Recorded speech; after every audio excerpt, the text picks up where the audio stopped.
హల్లెలూయా! దేవునికి స్తోత్రం. ఈ గుడ్ ఫ్రైడే అందరికీ ఆశీర్వాదకరంగా ఉండాలని నేను భావిస్తున్నాను, కోరుకుంటున్నాను. సృష్టికర్త అయిన యేసుప్రభు వారు ఈరోజు మనకు పరిశుద్ధ గ్రంథం నుండి ఇస్తున్న వాగ్దానం యెషయా గ్రంథం 53వ అధ్యాయం 4, 5 వచనాలు. నిశ్చయముగా అతడు మన రోగములను భరించెను, మన వ్యసనములను వహించెను. అయినను మొత్తబడిన వానిగాను, దేవుని వలన బాధింపబడిన వానిగాను, శ్రమ నొందిన వానిగాను మనం అతనిని ఎంచితిమి.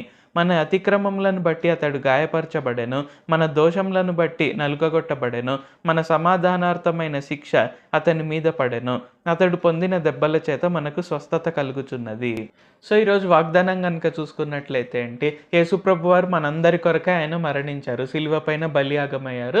అందువలన మనకు సమాధానం అనేది కలుగుతుంది. అంటే మన పాప భారం మన పైన నుండి పోయి, మనకు ఎటువంటి భారాలైనా, అంటే పాప భారం అనే కాదు కానీ రోగాలు కావచ్చు, వ్యాధులు కావచ్చు, లేకుంటే అప్పులు, తాకట్లు ఇలాంటివి కావచ్చు, లేకుంటే అవమానాలు కావచ్చు, లేకుంటే నేను ఇది చేయాలనుకుంటున్నాను కానీ చేయలేకపోతున్నాను, అంటే నాకు సామర్థ్యం తక్కువగా ఉంది, నేను శక్తి లేకుండా ఉన్నాను.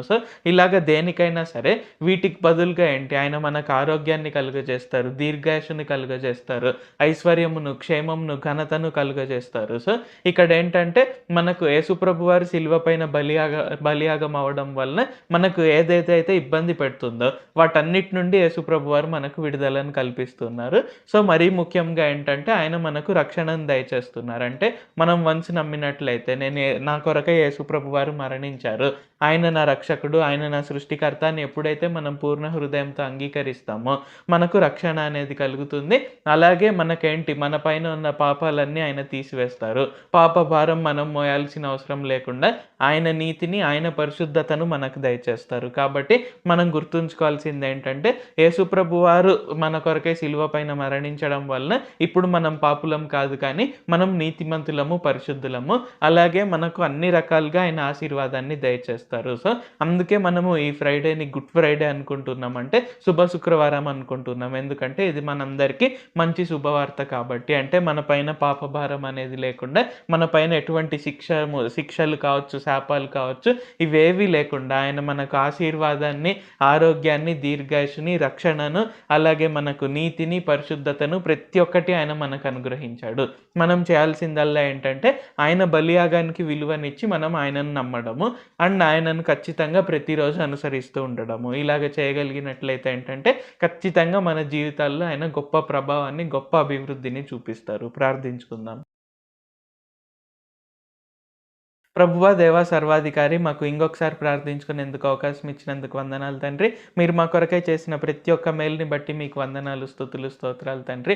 దేవా, ఈరోజు గుడ్ ఫ్రైడే సందర్భంగా మా రోగాలన్నిటినీ, మా వ్యాధులన్నిటినీ, మా పాపాలన్నిటినీ, మా దోషాలన్నిటినీ, మా దారిద్రతను, మా శాపాలను ప్రతి ఒక్కటి సిలువ పైన భరించారు అని మాకు తెలియజేసినందుకు వందనాలు.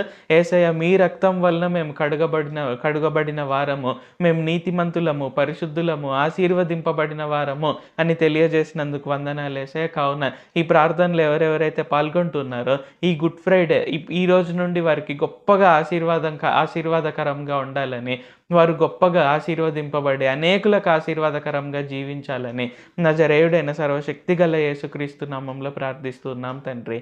ఆమేన్. Thank you Jesus. దేవుడు మిమ్మల్ని ఆశీర్వదించును గాక.